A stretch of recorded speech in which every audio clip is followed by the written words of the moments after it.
에스겔서 38장 14절에서 18절까지 다 같이 시작. 그러므로 인자야 고객에게 예언하여 말하라. 주 하나님이 이같이 말하노라. 내 백성 이스라엘이 안전하래 내가 그것을 알지 못하겠느냐. 내가 북방에서 많은 백성과 더불어 내 지역으로 오리니 그들 모두가 말을 탄 큰 집단이며 막강한 군대라. 내가 내 백성 이스라엘을 대적하여 구름 땅에 덮듯이 올라오리라. 이것은 훗날들이 있을 일이라. 내가 너를 내 땅에서 인도하리니 고가 이방의 눈앞에서 내가 내 안에 거룩하게 될 때 이방인이 나를 알게 하려 함이라. 주 하나님이 이같이 말하노라. 너는 내가 옛날에 내 종 이스라엘의 선지자들로 내게 대하여 말하게 했던 그 사람이 아니냐. 그들이 그때 여러 해 동안 되어야 하였으니 곧 내가 그들을 대적하여 것이라. 주 하나님이 말하노라. 고기 이스라엘을 치러 오는 그때에 내 진노가 내 얼굴에 나타나리라. 아멘. 자, 언제 하나님의 진노가 나타나려고요? 이방인들이 이스라엘을 치러 올라올 때. 그럼 지금은 어느 때입니까? 하나님께서 이 이방인에게 은혜를 베풀 때죠. 그 은혜를 베풀 때가 있고 하나님의 진노를 통해서 이제 하나님의 공의로운 심판을 볼 날이 있을 것이다. 이런 이야기가 되는 것입니다. 우리는 예언하면 성경에는 계속 성경을 자세히 읽다가 보면 자연스럽게 믿음이 생길 수밖에 없어요. 그러니까 성경을 읽으면 믿음이 생길 수밖에 없어요. 이게 왜 생길 수밖에 없냐면 하나님께서 아브라함에게 믿음을 말할 때 하나님의 여러 가지 속성 중에 나는 전능한 하나님이다 라고 하면서 뒤에 나를 믿어라, 나는 전능하다 믿어라, 이런 말들을 이렇게 반복해서 했던 것을 우리가 아브라함에게 했던 말들을 우리가 생각할 수 있죠. 꼭 어떤 말을 붙인다고요? 전능하니까 믿으라는 거예요. 전능하다. 그러면 믿음이라는 것은 우리가 이해할 수 있는 영역이 아니라 하나님의 전능의 영역이다. 이렇게 우리가 이해를 할 수가 있습니다. 그러면 믿음이라는 것은 이해해서 믿을 수 있는 부분은 아니다. 왜? 전능을 믿어야 되는 거니까. 맞죠?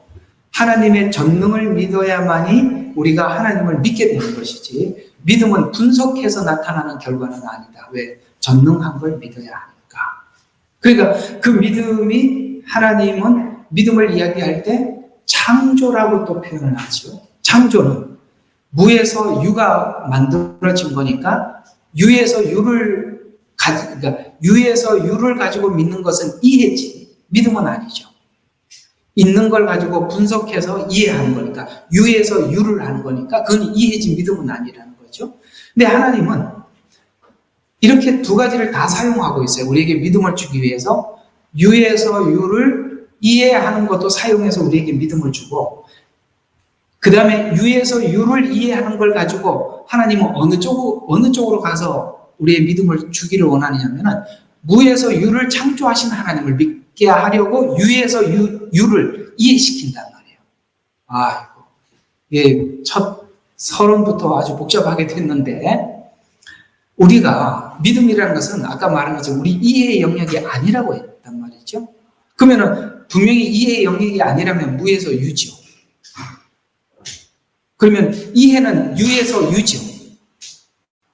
근데 하나님은 유에서 무를 믿게 하기 위해서 유에서 유를 이해시켜서 유에서 무를 믿게 한단 말이에요. 이해가 가요? 그게 예언이에요. 예언이란 하나님께서 우리가 이해할 수 없는 어떤 미래를 우리에게 말씀을 해주세요. 예를 들어서 아브라함으로 우리가 잘 알고 있는 아브라함 이야기를 해봅시다. 아브라함은 갈대아 우르에서 내가 너를 택해서 모든 열방의 아비가 되게 해주겠다라고 약속하셨어요. 근데 아브라함은 자기가 실제적인 생활 속에서는 도저히 이해할 수 없는, 왜냐하면 지금까지 자녀가 없었고 앞으로도 없을 것이고, 이제는 나이도 늙었고, 부인은 출산을 할 수가 없었고, 그걸 지금까지 확인하고 살았는데, 하나님 그렇게 부르셨어요. 그런데 이게 뭐예요? 무에서 유를 믿으라는 거 아닙니까? 그렇죠? 근데 그 무에서 유를 믿게 하기 위해서 하나님은 유에서 유를 자꾸 이해시키는 거예요.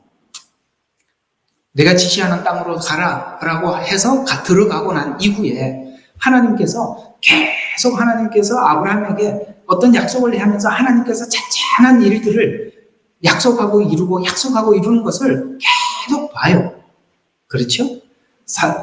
사라가 애굽에 내려갔을 때 바로에게 되찾아 주었던, 아비멜렉에게 되찾아 주었던 일, 그 다음에 롯이 잡혔을 때 데리고 온 일, 이런 일들을 통해서 하나님께서 이 땅이 너에게 준 땅이라는 것을 계속 잔잔한 삶의 작은 사건을 통해서 계속 이해시켜 주는 거예요. 그러면서 그가 하나님께서 예언하신 대로 이루어가고 있는 것을 조금씩 봐가면서 지금 어느 쪽으로 자꾸 가냐면 무에서 유를 약속하신 약속을 점점 받아들이게 만들었더라는 거예요. 성경 전체가 그렇게 되어 있다 이 말이에요. 갑자기 성경 전체가 확 넘어가니까 확 커져버리죠. 그게 예언이에요. 예언은 미래에 하나님은 어떤 사건을 우리에게 예언을 하시고 그 사건을 계속 이루고 또 완성하시고 예언하시고 완성하시고 이런 일들이 계속 역사 속에 반복되어 왔잖아요. 그러니까 세계사는 하나님의 예언대로만 왔어요. 이게요, 세계사하고 예언을 보면 예언이 항상 먼저 나와 있고 세계사는 그 예언을 따라 뒤에서 계속 이렇게 이루어져 왔어요. 이게 공부를 해보면 다 알게 돼 있어요. 성경을 봐도 알지만 우리가 세계사와 성경을 두 개를 펴놓고 보면 항상 예언이 먼저 있었고 그 다음에 세계사의 예언은 그 예언에 따라서 성취는 계속 뒤를 따라갔다는 거예요. 시간적으로 보면 예언이 앞서갔고 뒤에는 성취가 따라갔다는 거예요. 이걸 두 개를 동시에 계속 확인할 수밖에 없어요. 이게 지금 우리가 눈으로 보는 것으로 하나님께서 이해시키는 거잖아요. 근데 이 이해가 어디로 간다고요? 무에서 유를 약속하신 그걸로 가는 거예요. 그러면 이제는 이제 마지막 완성인 하나만 남았어요. 재림. 이 재림이란 우리가 많은 분들이 교회를 다니고 있지만 우리 죄를 예수님께서 십자가에 죽으시고 용서하시고 우리는 예수님을 믿음으로 구원을 받습니다라는 부분은 일부 받아들일 수는 있어요. 사람들. 왜냐하면 그건 과거 사건이니까. 그죠? 그러나 예수를 믿고 교회를 다니지만 예수님이 다시 이 땅에 오실 겁니다라는 말을 모두 다 믿지는 않습니다. 교회에 다니는 분들이. 그죠? 모두 다 믿지 않아요. 그건 그래서 어느 날 제가 알기로는 한 15년 전쯤 15년도 넘었을걸요? 교회에 설문조사를 해봤어요. 교회에 설문조사를 해봤더니 예수님께서 예수님만이 구주가 되신다, 메시아가 되신다는 걸 믿습니까? 라고 했을 때 교회 성도들의 대답이 엄청 낮았어요. 수준이. 그것도 그러니까 예수님이 내 구주라는 것도 믿지 않는 사람이 굉장히 많았어요. 다시 오신다는 사실을 믿느냐라고 물었을 때 이 재림까지는 20%가 채 되지 않았습니다. 그건 목회자들도 10분의 1이 그랬었어요. 그때. 목사들도 10분의 1이 그렇게 생각을 하고 있는데 성도들이 그런 생각을 20%, 30% 하면 당연한 일이죠. 근데 지금은요. 사실 오랫동안 생각해봐요. 한 15년 전, 20년 전에는 그래도 복음이 이렇게 변질이 안 됐을 때입니다. 근데 그때 그렇게 했다면 지금 현대 교인들에게 조사를 했을 때 예수님께서 구세주인다는 걸 믿느냐, 예수님만이 구세주라는 걸 믿느냐, 혹은 예수님께서 다시 오심을 믿느냐라고 물었을 때 과연 얼마나 많은 사람들이 그 부분에 대해서 저도 믿습니다, 믿음, 신앙 고백을 하겠습니까? 그건 설교자의 책임도 있지만 믿는 사람들이 그만큼 내가 믿는 하나님에 대해서 성경도 읽어보지도 않고 내가 그러잖아요. 성경만 읽어봐도 믿음이 생길 수밖에 없다고. 안 읽어, 성경. 대략적으로 보면 뭔가 이렇게 조금 서로 간에 이해가 다른 부분들을 서로 이렇게 얘기를 해보면 그냥 막무가내예요. 나는 무조건 그렇게 생각한다는 주장을 할 뿐이지 논리적으로 내가 왜 그렇게 생각하는지 써봐라, 설명 좀 해봐라 하면 그거 없어요. 그 나중에 파고 들어가 보면 뭐가 탁 나오냐 하면은 늘 설교를 듣는 사람의 이야기를 그냥 다 믿고 앉아있는 거예요. 이만희 말이면 다 믿듯이 신천지가. 우리 기독교인들 중에서도 자기가 신임하는 목사님들이 계세요. 그분의 이야기는 틀렸든 맞든지 무조건 다 믿는 거예요. 그러니까 이렇게 돼 있단 말이에요. 본인이 확인을 해보래. 여러분들이 제 설교를 이렇게 하지만 여러분들도 자꾸 이렇게 확인해 보는 게 필요한 거예요. 그래야 그 믿음이 여러분 자신의 믿음이 되는 거예요. 내 믿음이 되는 거예요. 그러면 사람이 말씀을 전하는데 전하는 사람이 부정한 사건이 터져가지고 이상한 사람으로 세상에 알려지고 나면 여러분들 지금까지 믿었던 거 다 포기할 겁니까? 그 얼마나 위험한 거예요. 그렇죠? 우리가 그래서 생각을 해보니까 성경 읽는 게 너무 중요하다. 그렇게 해서 이번에 우리가 성경 읽기도 이렇게 한 겁니다. 우리 주일학교 애들도 그래요. 왜 이렇게 잘 안 듣냐면 자기가 성경을 읽었던 이야기를 제가 이렇게 해주면 내가 읽어봤던 건데 그게 그런 뜻이어서 이렇게 하면서 시작하는 건데 성경 자체가 아무도 아는 게 없으니까 얼마나 정말 이렇게 앉아있는 것만 해도 대단한 겁니다. 근데 앉아있는 것도요, 힘이 없을 때 앉아있죠. 조금만 더 커보세요. 안 앉아있습니다. 여러분 계속 앉아있을 것 같아요. 요즘은 교회도 엄마가 가는 교회, 아빠가 가는 교회, 애들 다니는 교회가 다 다르지 않습니까? 자, 그런 의미에서 우리가 예언을 믿는다면 우리는 지금 모두 다 마음속에 소망이 있어야 되는 거예요. 소망. 그래서 성경은 자꾸 우리의 믿음을 소망 중 믿음이라고 이야기하는 겁니다. 왜? 미래형이기 때문에 그렇습니다. 소망과 예언은 같은 뜻이에요. 우리는 예언을 믿는다라는 뜻이에요. 그래서 소망이라는 거예요. 자, 이 이야기를 오늘 이 38장 이야기로 여러분들과 함께 나눠보도록 하겠습니다. 자, 성경이 말하는 이 회복이란 바벨론 포로 생활 이후에 이스라엘 백성들이 회복이 되죠. 그게 에스라, 느헤미야, 그게 후기 선지서입니다. 그러니까 우리가 전기 선지서, 중간 선지서, 후기 선지서를 잘 보셔야 돼요. 이게 무슨 일이 있었나? 이 포로 생활이 이스라엘에게 무슨 유익이 있었나는 전기 선지서, 중간 선지서, 후기 선지서를 비교를 해보셔야 돼요. 딱 달라진 것이, 선명하게 달라진 것이 뭐냐면 전기 선지자들은 아무리 외쳐도 사람들이 듣지를 않았어요. 참 이 부름을 받았던 선지자들은 참 힘들었습니다. 아무도 미래에 하나님께서 이러이러한 일을 할 것이다라는 말을 사람들이 받아들이지 않는 말을 해야 했기 때문에 이 전기 선지서, 에레미야, 이사야, 오죽하면 에레미야를 눈물의 선지자라고 했겠습니까? 그렇죠? 그리고 이사야, 그 다음에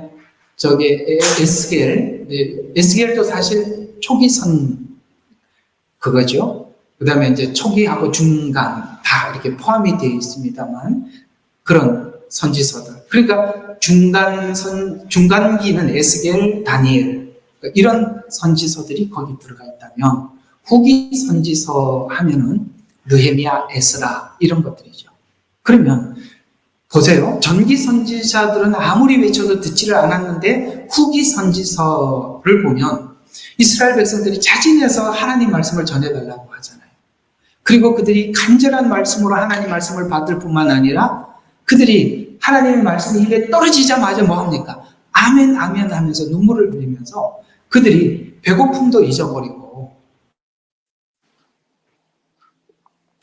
하나님 말씀을 듣고 그렇죠? 그러니까 그들이 너무 회개하고 자복하니까 오늘은 주의 성일이니 기뻐하고 기도해라. 이렇게 할 만큼 그들의 회복이 있었다는 것이죠.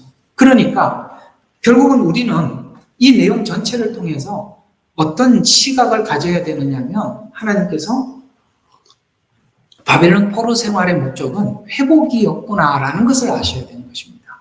그러니까 이런 일들이 똑같이 7년도 회복이 있을 겁니다. 하나님이 약속한 남은 자들의 회복이 있을 거예요. 아시겠죠? 그 회복이 여러분 우리가 지금 이렇게 무너진 교회나 이런 걸 보면 마치 전기선지서를 보는 것 같지 않으세요? 지금 현대? 화면을 켜나 사람이 앞에 있나 똑같네요. 자, 이해가 가요? 우리가 마치 전기선지서를 보는 것 같아요. 뭐 외쳐도 그냥 교회 그러면은 이렇게 하고 그렇잖아요. 그런 상황을 보는 것 같아요. 근데 하나님께서 아주 모질게 휘몰아칠 겁니다. 그걸 그저 휘몰아쳐서 이것들하고 회초리 들고 막 두들겨 패는 게 아니라 그 안에 하나님 앞에 내가 이러면 안 되는데 라는 사람들이 많이 있단 말이에요. 내가 이렇게 살면 안 된다고 마음에 자책하는 분들이 많이 계세요. 그분들이 하나님 앞에 회개하고 돌아오는 거예요. 그래서 이 후기 선지서를 보면 이렇게 된단 말이에요. 똑같은 일이 그대로 7년 때 재현된다고 얘기를 하잖아요. 이 마지막 때가 심판이라고 이야기하는 사람과 회복이 있을 거라고 주장하는 저의 주장과의 차이는 딱 한 가지입니다. 저는 구약을 가지고 계시록을 푸는 거고 그분들은 계시록 하나만 가지고 푸니까 충분히 그렇게 말할 수 있어요. 계시록 보면 다 그런 이야기밖에 안 보이니까요. 그러나 요한계시록은 구약 성경 내용이 70%가 인용되어 있다는 걸 꼭 잊어서는 안 됩니다. 요한계시록은 누가 그런 이야기를 하죠. 예언서는 계시록 한 권이면 족하다 그러는데 무슨 그런 엉뚱한 소리를 하십니까? 왜 한 권으로 족하면 그래 한 권으로 어떻게 풉니까? 그렇게 풀 수가 없는 거예요. 회복이라는 거. 그래서 바벨론 포로 생활 회복기 위해 이걸 그대로 하나님께서 종말의 회복과 연결시켜서 미래의 예언을 향해 가고 있어요.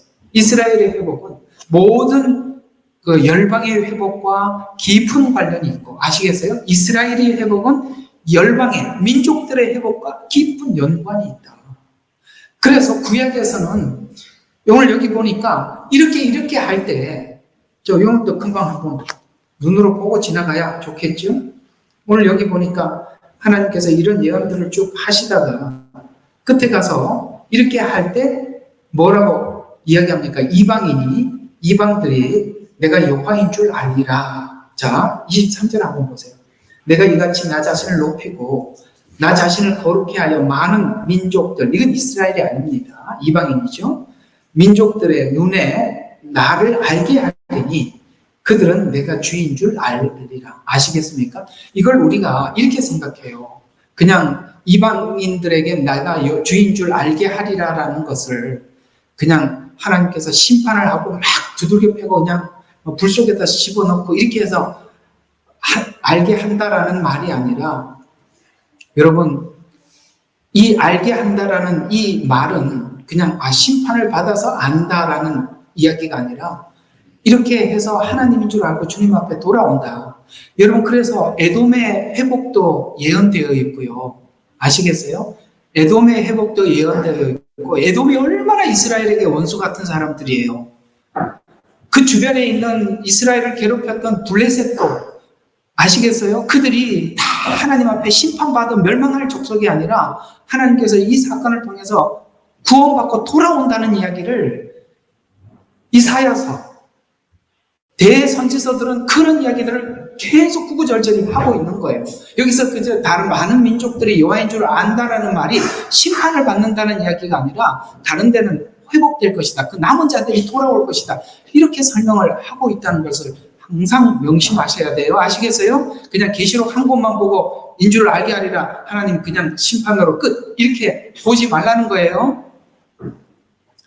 그래서 이 미래 예언으로 확장해 나가고 있는데 37장의 천년 왕국의 약속과 38장의 천년 왕국이 끝난 후에 곡과 마곡의 전쟁을 예언하고 있어요.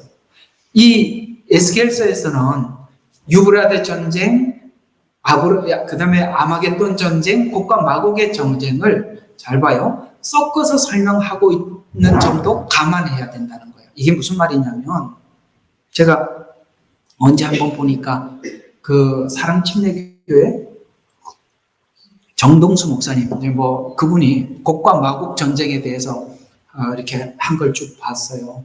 근데 그분이 지금 곡과 마곡 전쟁은 우리가 알기로는 천년왕국 끝나서 있는 거잖아요. 그런데 이분은 곡과 마곡의 전쟁을 지금 현대 있는 이런 구도로 지금 설명을 하고 있는데 7년 전 혹은 유브라데 전쟁 혹은 아마겟돈 전쟁으로 풀더라고요. 그걸 곡과 마곡의 전쟁이라는 제목을 그렇게 붙여놨어요. 이게 왜 그렇게 붙여놨냐면 그분이 틀린 게 아니에요. 왜냐하면 성격이 세 개가 다 똑같아요. 공격하려고 하는 대상도 예루살렘이고 그 모이는 민족들도 같고, 아시겠어요? 그러니까 이렇게 생각하면 돼요. 똑같은 예루살렘을 공격하는 전쟁이 유브라데는 그냥 이건 제 말로 붙이는 거예요. 성경에 나온 이야기는 아니에요. 1차전은 유브라데 전쟁, 2차전은 아마겟돈 전쟁, 3차전은 천년왕국이 끝나고 곡과 마곡의 전쟁이. 그러나 이 전쟁이 다 성격이 똑같기 때문에 그분은 그렇게 이해하고 곡과 마곡이라고 붙여놓은 거예요. 그러면 우리가 이제 이렇게 생각하죠. 곡과 마곡이라고 붙여놨는데 이 사람은 지금 천년왕국 이후에 있을 전쟁을 가지고 지금 전쟁이라고 해석하네? 이렇게 보지 말라는 거예요. 아시겠어요? 섞어놨다는 말이에요. 섞어놨다고. 네. 섞어놨다는 것을 강조합니다. 그러니 그분은 그렇게 이해를 하고 설명을 했으니까 그것도 참고할 만한 이야기입니다. 그 주변에 있는 나라들이 누가 참가를 하는지 그분은 그런 거는 참 잘 아시더라고요. 예. 어쨌든 그렇습니다. 그래서 그걸 감안을 해서 들으시면 돼요. 그래서 여기서 대부분의 내용이 구약 선민 이스라엘의 회복 자체를 다루는, 그러니까 이스라엘 회복 자체를 다루는 것이 33장부터 37장에 있었어요. 그러나 그것과 달리 세상 끝날, 그러니까 이스라엘의 회복 33장에서 37장에 있었는데 그것과 다르게 세상 끝날 선민의 최후 원수인 곡의 침략과 멸망 이후에 선민의 회복을 약속을 다루고 있는 거예요. 그러니까 이 7년이라는 기간은 실제 하나님께서 이스라엘에게 손을 대는 시간이에요. 그러나 이스라엘에게 손을 대고 있지만 이스라엘이 돌아오면서 아까 말씀드린 거기에는 이스라엘만 이야기하는 거예요. 그래서 우리는 자꾸 이렇게 끊어. 이스라엘과 이방인을 자꾸 나누어서 이야기를 해요. 근데 하나님은 지금 성경은 이렇게 이야기해요. 이스라엘이 하나님을, 자, 로마서 보면은 하나님께서 이스라엘이 하나님을 버렸죠. 그런데 우리는 사실 이스라엘이 하나님을 버려서 버린 찌끄레기를 먹은 거예요. 이방 여인이 와서 그랬잖아요.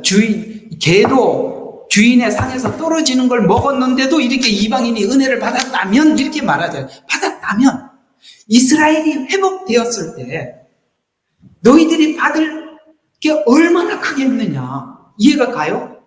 버렸는데도 우리가 이렇게 받았다면 이스라엘이 돌아올 때 이방인들이 돌아오는 것은 상상을 초월한다. 우리는 쓰레기 주워 먹어도 이렇게 놀라운 은혜를 받았는데, 예? 진짜를 주면 우리가 받을 은혜가 얼마나 크겠느냐. 상상이 안 가는 거예요. 그런 날들을 하나님이 준비하고 있다는 거예요. 나는 이걸 끝까지 나는 이게 나하고 안 맞는다고 하는 분들은 할 수 없어요. 그때 그냥 알아서 가세요. 예, 그냥 좋을 대로 좀 가셔서 마지막에 하나님이 부응하면은 나 휴가 될 줄 알았는데 마지막에 하나님 또 복음 전하라고 하는데 어쩌지? 그건 알아서 하세요. 지금까지 당신이 준비한 거니까. 아이고 나는 이게 참 마음에 왜 그렇게 사람들이 설명을 하는데 왜 이렇게 자꾸 끝까지 아니라고 바꾸게 되는지 한 번쯤 좀 성경을 좀 다시 한번 마음 내려놓고 보면 좋을 텐데 그걸 왜 그런가 하고 보면 누가부터 한번 딱 세팅이 돼버리면 그래서 이게 뭐가 중요하냐면 누구한테 무슨 말을 먼저 들었느냐가 그렇게 중요한 거예요. 저는 이렇게 목양을 하면서 저희 교회에 이렇게 계시는 분들이 그래도 마음을 낮춰서 그래도 내가 좀 잘못 알고 있었던 지식들이라도 있었겠구나 좀 내려놓고 저희 목사님 말씀이 참 옳은 것 같으니까 제가 한번 겸손하게 경청하겠습니다. 받아들이겠습니다. 이러는 분들이 그래도 은혜를 받고 함께 잘 가더라고요. 있잖아요. 이런 걸 아셔야 돼요. 우리는 겸손을 잃어버리면 여러분 다 잃어버릴까요? 여러분 영혼까지 다 잃어버리는 겁니다. 겸손을 놓는 순간 다 끝난 거예요. 여러분들이 지금 배우면 배울수록 여러분들이 그 십자가의 은혜로 여러분 자신을 쳐서 낮추셔야 돼요. 아시겠어요? 지식도 교만이 되고요. 무섭습니다. 지식적인 교만. 요즘 제가 느끼는 느낌이 뭐냐면 하나님께서 저희 교회에 참 많은 훈련을 시키고 있어요. 교회는 두 가지가 반듯하게 정리가 되어야 돼요. 이게 한 번은 보통 보면 사단이 이쪽을 가지고 교회를 혼란스럽게 하고 한 번은 이쪽을 가지고 혼란스럽게 하는데 그게 뭐냐면 하나는 말씀이에요. 하나는 은사입니다. 이 두 가지가 교회에서 힘을 쓰기 시작하면 서로 간에 충돌이 일어나면 교회가 굉장히 혼란해져요. 은사도 그렇고 말씀도 그렇습니다. 어떨 때는 말씀을 가지고 공격하고 어느 때는 은사를 가지고 공격을 해요.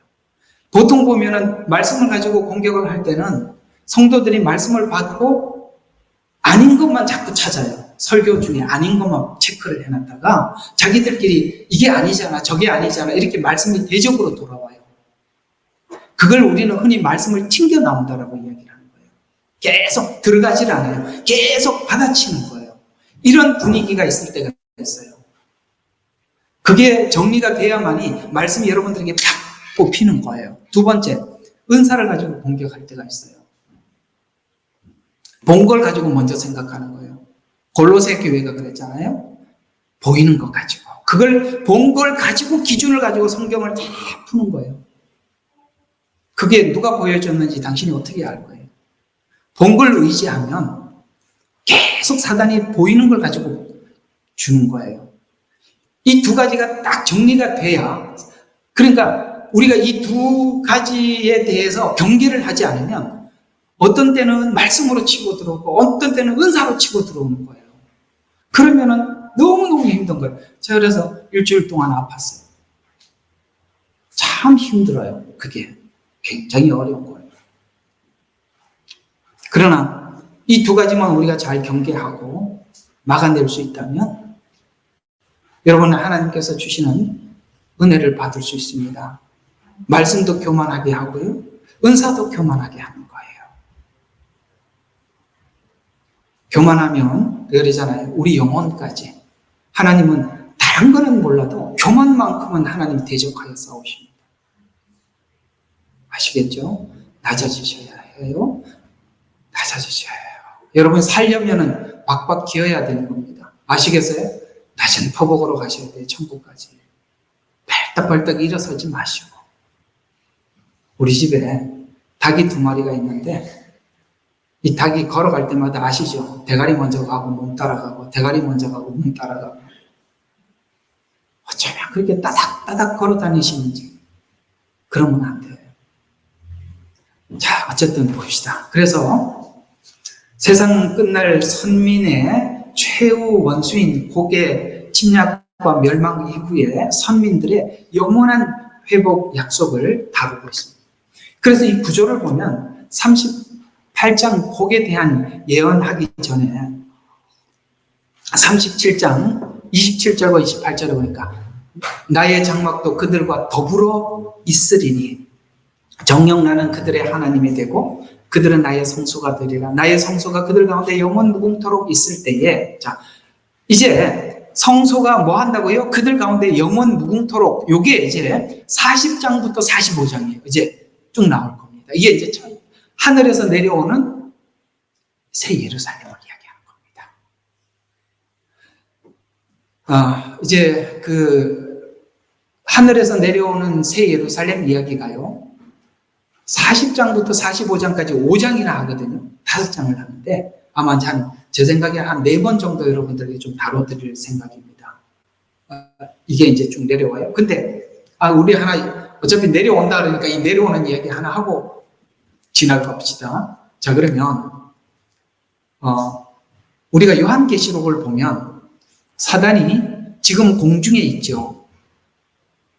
그리고 전 3년 반 때도 공중에 있죠. 근데 언제 지상으로 내려오죠? 후 3년 반이 들어가기 직전에 사단은 지상으로 내려옵니다. 왜 내려오죠? 예수님이 공중으로 재림하시기 때문에 그렇습니다. 그러니까 이 공중에 예수님과 사단이 동시에 있을 수 없어요. 그러니까 예수님이 공중에 내려오시니까 사단은 지상으로 내려온 거예요. 그게 후 3년 반이에요. 그러니까 이 땅이 완전히 사단의 나라가 되어버린 겁니다.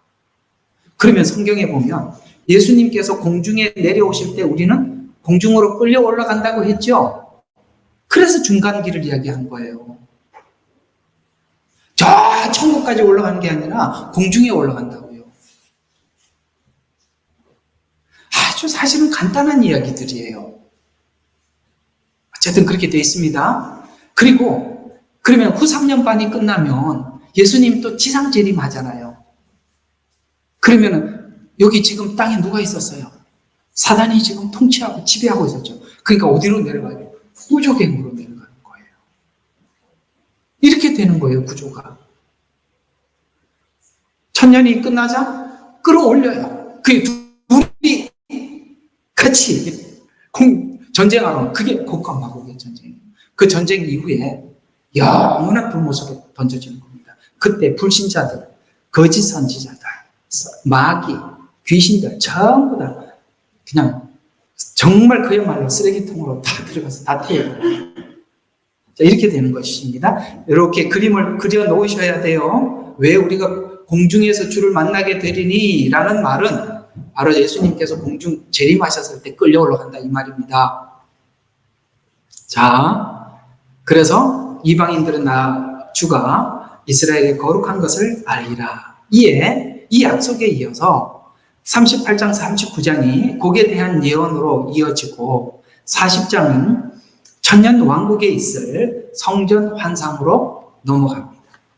자, 39장의 곡과 마곡의 전쟁 후 전쟁이 없을 것이라는 상징적인 예언으로 천년 왕국에 들어가니까 39장 9절에 보면 곡과 마곡의 전쟁이 끝난 후 7년간 병기를 수거하고 시체를 매장하는데 곡과 마곡의 전쟁은 천년 왕국 후에 있을 전쟁이므로 천년 왕국이 끝나면 새하늘과 새 땅에 거하게 되는데 요건 이제 저녁에 많이 하니까 그때 좀 말씀을 드리겠습니다. 앞으로 천년 왕국이 많이 나올 거예요. 여기에 좀 시간은 좀 넘어가도록 하겠습니다. 이번 설명을 차후에 자세히 좀 해드릴게요. 자, 7년간 무기와 시체를 태운다는 말의 의미는 더 이상 전쟁이 필요 없다는 영적 의미로 우리가 해석할 수가 있는 것입니다. 이와 같이 모든 전쟁은 하나님의 뜻을 따르고 회개하는 자와 악을 따르는 자들을 선별하기 위해서 하는 것이에요.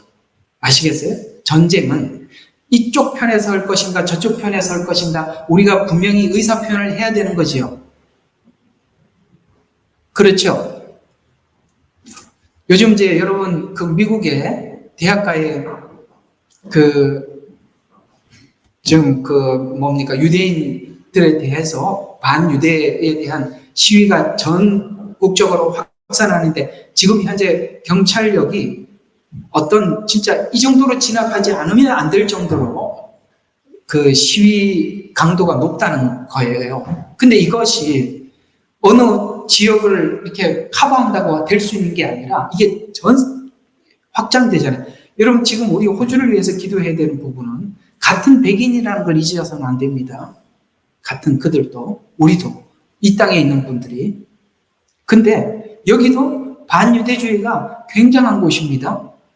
그래서 이런 일들이 미국을 넘어서서 호주, 영국 이런 데로 확산되지 않도록, 특별히 이 호주 땅에 정말 이걸 위해서 우리가 마음에 준비하고 기도하고 해야 되는 거예요. 사실은 이런 이야기들, 이론적으로 우리가 성경을 통해서 배웠던 일들이 실제 우리 삶 가운데 아주 가깝게 지금 다가오고 있는 거예요. 그냥 이게 지금 이론이지만 실제적인 상황이 찾아오고 있는 거거든요. 그런데 우리는 분명히 이 날이 오면 어느 쪽에 서 있어야 돼요? 이스라엘 편에, 하나님 편에 서 있어야 되는 것입니다. 왜냐하면 스가랴서에 보면 이스라엘은 내 눈동자라, 내 눈동자를 건드리는 자는 나를 건든 것과 같다라고 하나님이 그렇게 동일하게 취급을 하고 있어요. 그 양과 염소의 비유는 네가 지금 접붙임을 받은 자인 줄 아느냐 모르느냐라는 질문이에요. 우리는 이스라엘의 원가지에 접붙임을 받아 있고 우리는 그들과 한 몸이라는 걸 잊어서는 안 되는 것입니다. 이 세계를 지금 사람들이 이스라엘을 손을 들어주고 팔레스타인 손을 들어주는 것은 지금까지 자기 마음속에 누구를 지지하고 어떻게 믿고 있는지를 교회 혹은 개인, 국가에게 하나님은 질문을 하는 것입니다. 이 전쟁 앞에서. 그래서 이 전쟁이라는 것은 선과 악을 따르는 자들을 선별하기 위한 것인데, 이제 이 전쟁이 끝났다는 것은 병기를 태우고 시체를 내장한다는 것은 이제는 선과 악을, 곡과 마곡의 전쟁은 이게 최후의 선별이에요. 그 다음부터는 없다는 거예요. 문제는 더 이상 선별하지 않는다는 것은 이제는 구원의 기회가 두 번 다시 없다는 것입니다. 같이 포함되어 있다 이 말이에요. 곡과 마곡의 전쟁은 하나님의 주권, 이스라엘과 온 세상에 나타나는 전쟁으로 사단의 권세를 영원히 멸망시킴과 동시에 하나님 나라가 영원히 서는 것을 말씀하고 있어요. 그러니까 영원으로 들어가는데 멸망과 영원한 축복, 이 두 가지의 완전한 선을 긋는 것이죠. 하나님의 예언의 완전한 최후의 곡과 마곡의 전쟁을 치rum으로써 완전히 성취된 것입니다. 알파와 오메가 되신 하나님이 이 전쟁에 오메가를 선포하는 것이죠. 이 예언의 성취 주권의 완성은 하나님께서 처음부터 자신에게 맹세하여 약속하신 것이기 때문에 이 완성이 될 수밖에 없어요. 하나님은 아무에게도 맹세하지 아니하시고 자기가 자기 자신에게 맹세하신 일들을 이렇게 성취했었습니다. 그러면 처음부터 하나님은 어떻게 그 약속을 했었나? 자, 이 약속이죠. 모든 약속의 출발은 여기입니다. 창세기 22장 8절과 14절, 아브라함이 이삭을 모리아산에서 잡아 드리려 할 때 하나님께서 하시려는 일이 무엇인지 신앙 고백하게 되었는데, 이 신앙 고백이 예수님 십자가의 죽음과 부활, 아브라함이 하나님께 이삭을 드린 신앙 고백을 십자가와 죽음과 부활의 신앙 고백으로서 이들이 아브라함에게 하나님께서 하신 하나님의 시, 이게 제가 이렇게 되게 복잡하게 적어놨는데 이게 무슨 말이냐면, 처음부터 하나님은 하나님의 시를 구별하겠다라고 아브라함에게 약속했어요. 자, 한번 봐요. 하나님이 하늘의 별을 봐라, 셀 수 있느냐? 셀 수 없나이다. 이렇게 했죠. 하늘의 복. 그 다음에 바다의 모래를 셀 수 있느냐? 셀 수 없나이다. 이건 뭘 이야기하느냐면 아브라함을 통해서 하늘의 복을 받을 자들과 땅의 복을 받게. 그러니까 땅의 복이라기보다는 뭐냐면은 이거는 조금 구분을 이야기하는 거예요. 구분을 이야기하는 거라는 거예요. 이해가 가요? 땅이라는 것은 하나님께서는 아브라함을 축복하는 자를 축복하고 저주하는 자를 저주한다 그랬죠.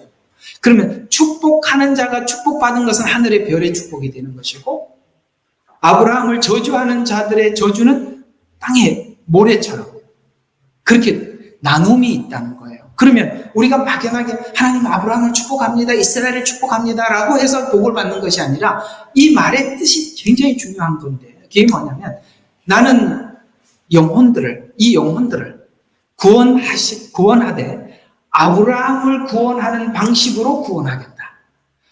이 방식으로 구원하는 그 하나님을 믿고, 믿고, 지금 주제는 믿음이니까 믿는 자는 구원을 받을 것이다. 그러니까 아브라함을 축복한다는 말은 하나님의 일하는 방식을 내가 믿는다는 거예요. 하나님의 일하는 방식들이 어떤 방식이었죠? 하나님이 일하시는 방식이 믿음이라는 방식이죠. 그 믿음은 어떤 믿음요? 예수 그리스도를 통해서 우리를 구원하시는 믿음을 이야기하는 것입니다. 그래서 이 히브리서 11장 17절에 보면 믿음으로 아브라함은 시험을 받을 때 이삭을 제물로 드렸으니 그 약속들을 받은 자가 그의 독생자를 드린 것이라. 그에 관하여 말씀드리기를 내 씨라 불릴 자는 이삭에게로 난 자라고 말씀하셨으니 라는, 여기서 이삭에게로 난 자라는 말은 하나님이 주신 것. 하나님이 우리에게 주신 게 뭐예요? 예수 그리스도. 하나님이 주신 것. 그리고 하나님이 주신 그분을 우리 죄를 위해서 죽이시고 살리신 것. 이걸 이야기하는 거예요. 아브라함을 축복한다는 말은 하나님이 이렇게 하신 방식을 내가 믿는 것. 이걸 하나님께서, 그걸 믿는 자는 하나님은 하늘의 별과 같이 영적인 영원히 빛나는 하나님의 복을 주실 것이고, 그렇지 않는 자들은 하나님이 심판하시겠다. 주술적인 이야기가 아니라는 거예요. 하나님 아브라함을 축복합니다. 그래서 복을 받는다는 말이 아니라 아브라함에게 행하신 하나님의 이 방식을 우리가 믿는 거예요. 하나님이 보내신 예수. 하나님께서 우리의 죄를 대속하기 위해서 대속물로 준 예수. 그분을 살리신 예수. 그걸 믿는 자라는 뜻이 여기 달려있죠. 그는 하나님께서 죽은 자들로부터 그를 살리실 수 있으리라 생각하였습니다. 이는 그를 모형으로 그를 죽은 자 가운데서 다시 받은 것이라. 주신, 아까 아브라함 주신 성육신, 그 다음에 죽으신, 모리아산에서 죽은 십자가, 그 다음에 뭡니까? 죽은 자 가운데서 살렸다라는 것은 부활. 요걸 믿느냐 이거예요. 우리의 믿음은 요게 사실 단순하지만 이게 전부예요. 단순하지만 전부라는 말이에요.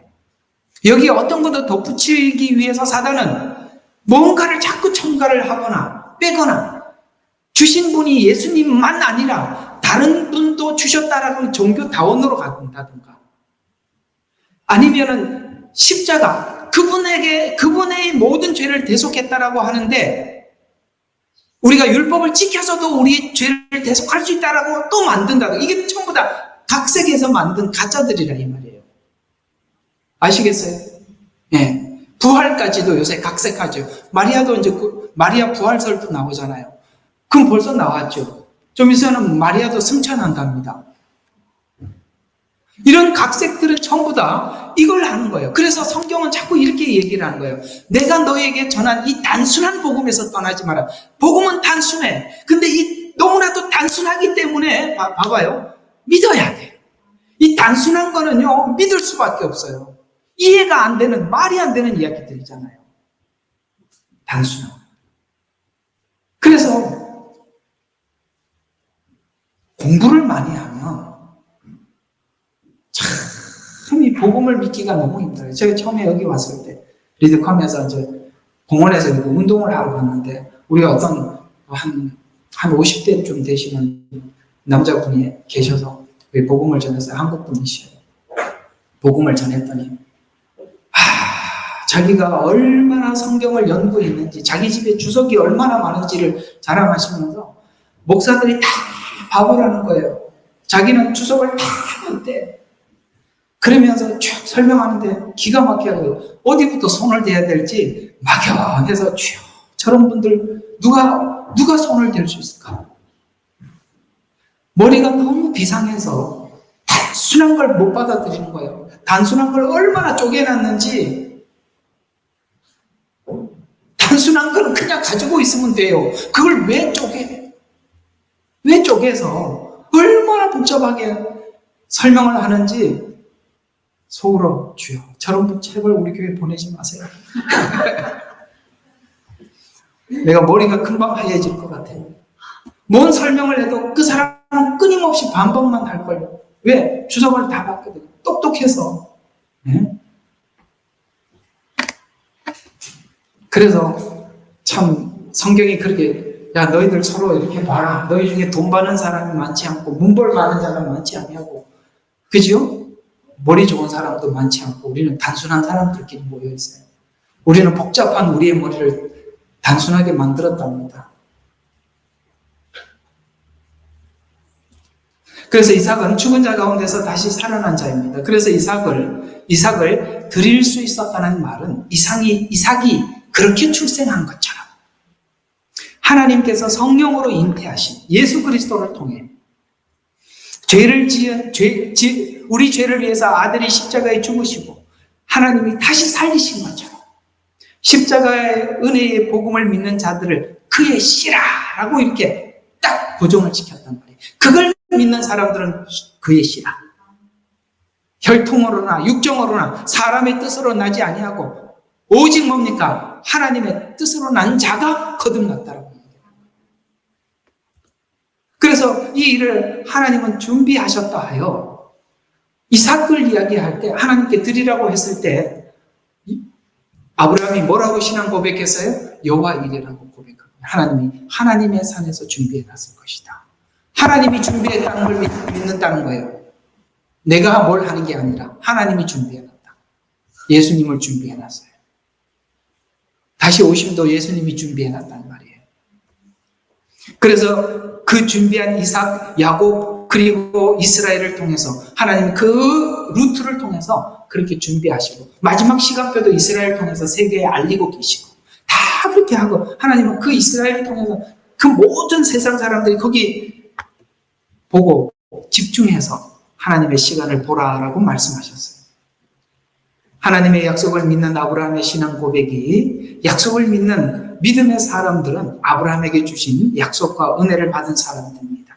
그래서 창세기 22장 15절에 보니까 천사가 하늘로부터 두 번째 아브라함을 불러 말하기를 주가 말하노라 내가 스스로 행하노라 이는 내가 이같이 행하여 내 아들 곧 내 독자를 아끼지 아니하였음이니 복으로 내게 복을 주고 번성으로 내가 너를 하늘의 별들처럼 또 바다의 모래처럼 번성케 하리니 내 씨가 그의 원수들의 문을 차지하리라.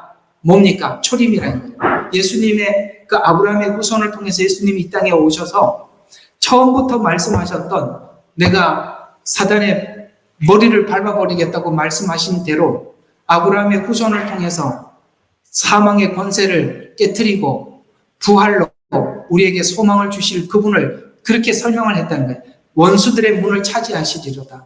내 씨 안에서 땅의 모든 민족들이 복을 받으리니 이는 내가 나의 음성에 복종하였습니다 하더라. 아멘. 그래서 아브라함의 씨는 아브라함의 믿음과 같은 십자가의 죽음과 부활의 믿음을 가진 자들입니다. 이 복음은 우리 행위에서 난 것이 아니라 하나님께서 이삭을 주시듯 예수님을 주셔서 얻은 믿음입니다. 갈라디아서 3장 2절과 5절에 보니까 너희에게서 알고자 하는 것은 오직 이것이니 너희 율법의 행위로 성령을 받았더냐? 여러분 성령을 여러분도 받았죠? 우리 예수님을 믿는 사람들은 성령님을 받습니다. 그러나 여러분들이 열심히 행위를 해가지고 하나님이 그 행위의 보답으로 성령을 주셨더냐? 라고 이렇게 묻잖아요. 여러분 이렇게 우리가 성령을 받은 건가요? 아니라 이 말이에요. 아니면 믿음을 들음으로냐? 이게 무슨 말이야? 네가 아무것도 한 것이 없는데 하나님이 다 완성해놓고 와서 들려줘서 내가 믿어서 받았다면 나는 한 게 아무것도 없다 이 말이에요. 지금 그 얘기를 하고 있는 거죠. 네가 행위로 받은 것이 아니라 하나님이 다 해놓은 걸 하나님 누군가를 보내서 네가 듣게 되고 들어서 네가 영접하여서 성령님이 온 거 아니냐. 그렇다면 네 믿음은 네 안에서 출발한 거냐? 이렇게 묻는 거예요. 아니라는 거예요. 그러면서 아이고 속 시원한 이야기를 하죠. 바보 같은 사람들에게 네가 그렇게 어리석으냐? 이렇게 오랜만에 이런 얘기도 한 번씩 하는 겁니다. 성경에 나와 있습니다. 제 얘기가 아닙니다. 그래서 성령 안으로 시작했다가 이제는 육체로 온전해지려느냐? 아시겠어요? 행위로 돌아가서 행위의 온전함을 가지고 하나님 저는 온전합니다. 이렇게 네가 그렇게 끝을 내려고 하느냐? 이렇게 질문을 하죠. 너희에게 성령을 전해주고 너희 가운데 기적을 행하시는 그가 율법의 행위에서 난 것이냐? 아니면 믿음을 들음으로 하는 것이냐? 갈라디아서 3장 6절에 보니까 아브라함이 하나님을 믿음이 아까 들음으로라고 말하는 믿음 아시겠어요? 그것을 그에게 의로 여겨지셨다 하는 것 같으니라. 그러므로 너희는 믿음으로 난 사람들이 아브라함의 자손임을 알라. 성경은 하나님께서 이방인들을 믿음으로 말미암아 의롭게 하실 것을 미리 보시고 전파하기를 내 안에서 모든 민족이 복을 받으리라고 하셨느니라. 그러므로 믿음으로 난 사람은 믿음이 있는 아브라함과 더불어. 성경은 자꾸 이 더불어라는 말이 성경에 굉장히 많이 나와요. 더불어. 이 좋은 말을 그죠? 그래서 더불어. 그러니까 더불어라는 말은 이 한 사람에게 한 약속이 이게 하나님은 무한하니까 그분에게 그 아브라함에게 준 약속, 이스라엘에게 준 약속이 온 세상에 다 받고도 충분한 것이 하나님은 말씀 한마디로 온 우주를 창조하신 하나님인데 아브라함에게 주고자 하는 그 약속을 그 축복을 우리에게 똑같이 주시고 이 지구 모든 사람이 다 받아 누리고도 남는다 이 말이에요. 더불어. 교회는 왜 우리 같이 신앙생활을 하느냐면 더불어 복을 받으라는 거거든요. 항상 이런 게 있어요. 교회를 다니면 여러분들이 제 설교를 한 2, 3년쯤 들으면 여러분들이 저처럼 됩니다. 되게 돼 있어요. 남들하고 얘기를 해보세요. 그렇게 되게 돼 있어요. 계속. 저는 심지어 제가 다니던 교회 목사님이 콜라를 너무 좋아해서 저는 진짜 콜라 싫어했거든요. 이게 목사님이 콜라를 너무 좋아하시니까 오늘 내가 콜라가 중독이 돼가더라고요. 내가 왜 그러지 했더니 이게 음식까지 따라가는구나 이런 생각이 듭니다. 어느 날 가서 설교를 했더니 저 목사님 아시는 분들이 똑같아. 그래서 나는 똑같은지 모르겠어요. 근데 나는 그 안에서 살았기 때문에 전 몰라요. 근데 딴 사람들이 이렇게 이야기를 하더라고요. 더불어. 아시겠어요? 하나님께서 어떤 주의 종에게 준 이 복들을 양떼들이 함께 나누고 더불어 나누기를 원하시는 거예요. 이스라엘에게 받은 복이 우리에게 받고 하나님께서 우리가 이렇게 함께 신앙생활하면서 우리가 함께 더불어 나누기를 주의 이름으로 축원합니다. 우리가 하는 전쟁이 같고 전리품이 같아요. 그래서 같은 것을 누리는 겁니다. 교회마다 이렇게 누림이 서로가 좀 달라요. 말씀이 있는 교회들은 말씀의 풍성함을 누리게 되고 아시겠어요? 그런 누림이 있는 것입니다. 그래서 더불어 복을 받습니다. 이 약속은 처음부터 하신 약속이고 이 약속의 혜택을 하나님께서 이루셨고 이제는 그 약속의 복을 우리는 누리는 것입니다. 이 믿음을 가진 자들이 누릴 영원한 혜택은 에덴 동산에서 유혹했던 것 같이 악의 세력이 더 이상 유혹하지 않도록 아시겠어요? 이게 사단을 완전히 처리하는 거거든요. 에덴 동산을 만들었을 때는 사단을 처리하지 않은 상태에서 아담과 하와를 선택권을 남겨뒀어요. 선악과라는 선택권. 그러나 이 요한계시록 이후에 나타나는 하나님 나라는 에덴 동산에서는 중앙에 선악과가 있었어요. 그러나 새하늘과 새 땅에는 그 중앙에 예수님의 보좌가 있다는 말이에요. 이 뭘 의미하느냐면 우리는 항상 중앙을 보게 돼 있어요. 그 중앙에 예수님의 보좌를 볼 때마다 우리는 뭘 생각합니까? 성육신, 십자가의 죽음, 부활, 은혜를 생각한다는 거예요. 그러니까 그 은혜가 우리 마음을 바꿔놨잖아요. 그런 자들만이 그분과 함께 사는 거예요. 그거 없는 사람은 단 한 명도 들어갈 수 없는 곳이 하나님 나라입니다.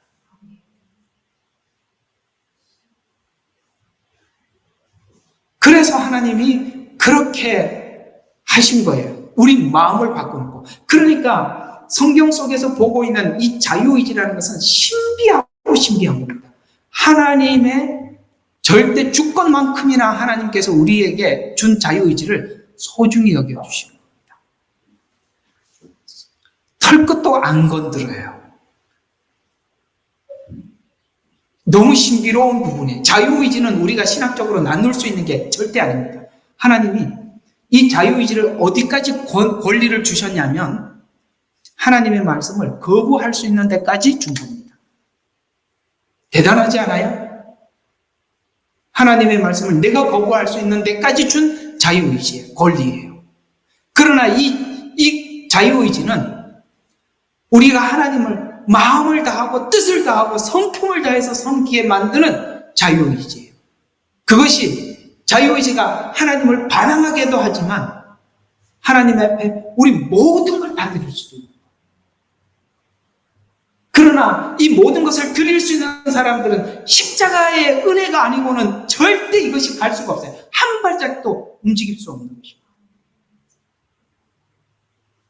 이걸 지나온 자들만 그 보좌를 보면서 하나님을 찬양하며 영광 돌리며 섬기는 것입니다. 그게 하나님 나라입니다. 완전한 만족이 있는 곳. 완전한 만족. 우리가 만족하니까 만족을 한번 경험한 적 몇 번 있으시죠? 우리가 이제 그런 말이 있어요. 머리를 깎으면 하루가 상쾌하고, 맞나? 남자들은 면도를 하면 그 1시간 기분 좋습니다. 그 다음에 뭐 차를 사면 뭐 한 달 기분이 좋고, 집을 사면 뭐 얼마가 기분 좋고, 결혼을 하면 6개월이 기분 좋다는 말이 이해가 갑니다. 많이 가나? 6개월이면?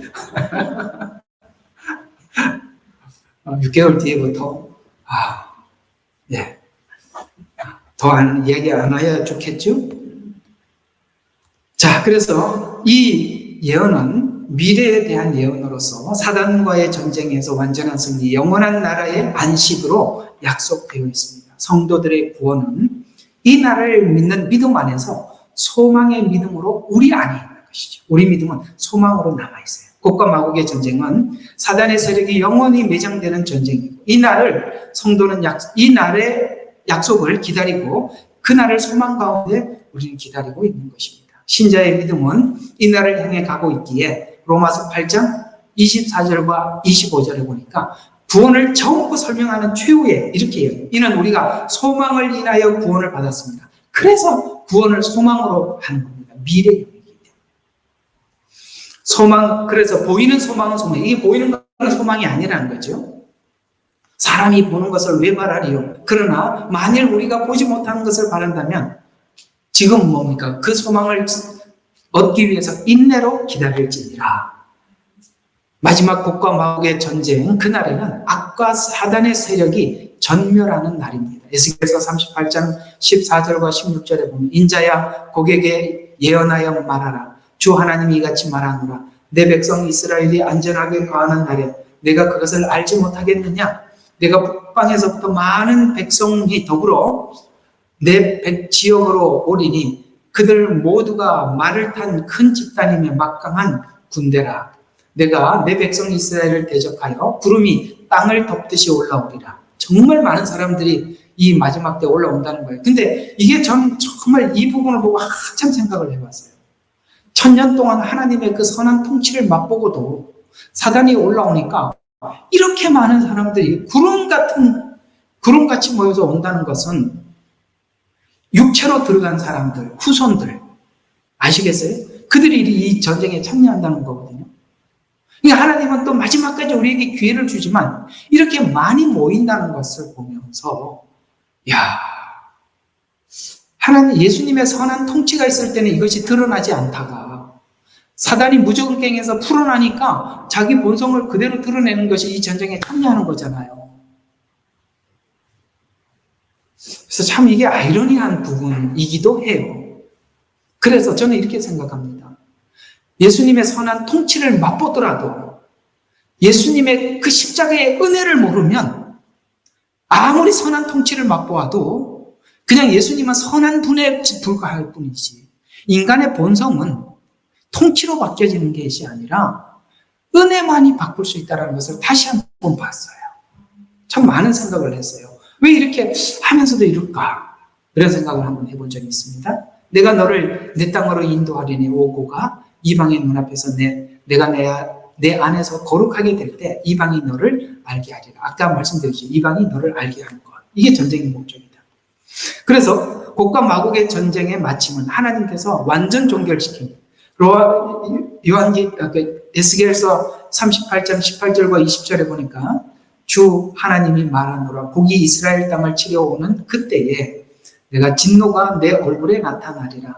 내가 내 결투와 내 진노의 불에서 말하였나니 그날에 이스라엘이 반드시 큰 진동이 있어서 바다의 고기들과 하늘의 새들과 들의 짐승들과 땅에 기어다니는 모든 기는 것들과 지면에 있는 모든 사람들이 내 면전에서 떨 것이요. 이건요, 곡과 마곡의 전쟁만 이야기하는 것이 아니라 7년 안에 있었던 하늘의 징조, 땅이 하나님 앞에 뭡니까? 이 나팔재앙과 대적재앙 때 땅이 심판을 받고 바다가 강이 심판을 받고 그 이야기를 전체를 이렇게 압축시켜 놓은 거예요. 그래서 큰 진동이 있어서 모든 사람이 내 면전에서 떨 것이요. 산이 무너져 내리고 이거 전부 다 요한계시록에 나오는 단어들이라는 거 아시죠? 별들이 떨어지며 모든 성벽이 바닥으로 무너져 내리리라.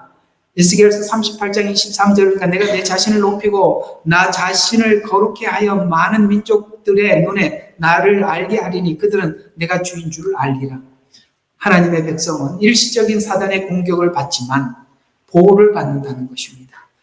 이것도 믿으셔야 돼요. 7년이라는 시간 속에 하나님의 백성들을 내가 보호하겠다고 수도 없이 약속하신 약속도 믿으시라는 거예요. 그러면 그 보호를 어떤 식으로 하느냐면 이게 이제 하나님과 우리 사이에 다른 생각이에요. 보호를 하려면 하나님이 이렇게 완벽한 카바를 씌워주셔서 폭탄이 옆에 떨어져도 나는 아무렇지도 않게. 이게 우리가 생각하는 보호라고 생각하는 거예요. 그런데 하나님이 어디서 보호하셨는지 아세요? 성경은 하나님이 당신의 백성을 어디서 보호하셨냐면 불 속에서 느부갓네살 왕의 명령에 따라 이게 일주일 동안 말을 안 했더니 말이 안 돼. 오늘 참 힘드네. 하여튼 내가 지금 정신이 반은 차리고 정신이 이렇게 아닙니다. 하여튼 좀 기도해 주세요. 이게 완전히 낫지는 않아가지고 이게 막 정신이 이게 보였다 그래. 하여튼 그러니까 이게 어떤 보호냐면 이런 보호예요. 하나님의 말씀을 지켜서 믿음으로 갈 때 하나님이 보호하시더라. 아시겠어요? 예. 다니엘 친구들이 왕의 진미를 거부했을 때 더 윤택하게 하시고, 아시겠죠? 그 우상에 절하라고 할 때 하나님의 말씀을 지켜서 불 속에 들어가니까 거기서 보호하시고, 기도하지 말라고 했을 때 여러분 이 마지막 때는 기도하지 말라는 것까지 명령이 나올 겁니다. 기도하니까 사자굴에 들어가서 거기서 보호하시더라는 거예요. 우리는 그 보호를 나는 아무것도 안 하는데 하나님 옆에 있는 사람들은 막 폭탄이 터졌을 때 나는 하나님이 딱 보호해가고 다 피해가고 멀쩡하고 이렇게 생각하는데 우리가 하나님 말씀을 따를 때 보호가 있다 이 뜻을 이야기하는 거예요. 그래서 종말이 가까울수록 사단의 공격은 집요하지만 하나님의 보호 또한 강력해지는 것입니다. 따라서 스스로 자신을 보호하려 하지 말고 하나님의 보호에 맡겨야 한다는 뜻도 담겨 있는 것입니다. 성도는 징벌이 있지만 멸망하지 않는다는 것이 주입니다. 하나님의 징벌은 회개가 목적이지 하나님의 백성에게는 그 징벌 자체가 목적은 아니에요. 회개가 목적이지. 결론입니다. 하나님은 지금은 우리에게 사랑으로 찾아오셔서 사랑 안에서 용서하시고 구원하고 계시지만 마지막 종말에는 하나님의 공의의 진노를 쏟아 부으실 것입니다. 성도들의 아픔과 괴로움은 주님은 지금 기억하고 계십니다. 그리고 이 날이 있을 것입니다. 이런 날이 있을 것이니 소망을 가지십시오. 베드로후서 2장 7절과 9절에 보면 저는 이 말씀이 그렇게 위로가 돼요. 사악한 자들의 음란한 행실을 통하여 고통당하는 의로운 롯을 건지셨으니 이는 의로운 롯을 건져 내셨으니 이는 그 의인이 그들 가운데 살면서 날마다 그들의 불법적인 행동을 보고 들음으로써 그의 의로운 혼이 고통을 당하였기 때문이라. 이는 어떻게 경건한 자들을 시험에서 구해내시고 불의한 자들을 형벌에 처한 심판의 날까지 가두실 것을 아시느니라. 뉴스를 보면 화가 나서 못 보겠어요. 얼마나 불의한 법들이 만들어지고 그 불의한 법들을 옛날에는 뉴스 잘 안 봤거든요.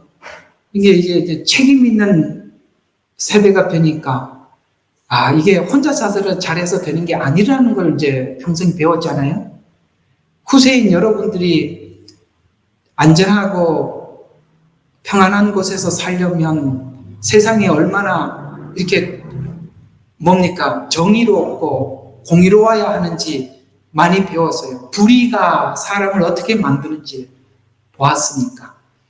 그런데 뉴스를 보면은 속이 상해서 이제 안 봐야지 하면서도 또 보고 안 봐야지 하면서 또 보고 이 차별금지법이 어디까지 갔나 이걸 자꾸 보게 되는데 오늘 그 말이에요.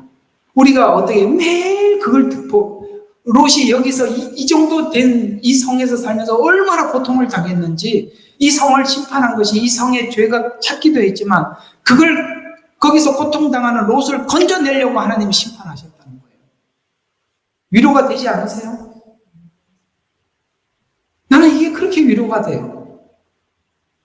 하나님 우리를 이런 불의한 세상에서 우리를 건지시려고 심판하시는구나에 대해서 소망을 갖습니다. 그러니 여러분 우리가 참는 김에 주님이 결정하는 그날까지 오시리라 라고 결정하는 그날까지 좀 더 인내하면서 나가시기를 주의 이름으로 축원합니다. 하다 보니까 설교가 좀 길어졌네요. 기도하고 마치겠습니다. 우리는 역사상 가장 중요한 시점을 지나고 있습니다. 하나님께서는 하나님의 일을 하시기 전에 사람을 준비시키셨음을 우리가 알고 있습니다.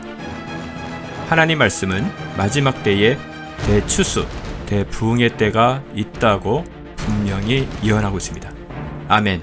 하나님의 말씀이 그대로 성취될 것을 믿습니다. 예레미야 눈물은 잠자는 교회와 영혼을 깨우기 위해 노력하고 있습니다. 이 가슴 뛰는 일에 함께 하길 원하시는 분은 카카오 채널로 연락 주시기 바랍니다. 당신은 위대한 하나님의 사람입니다.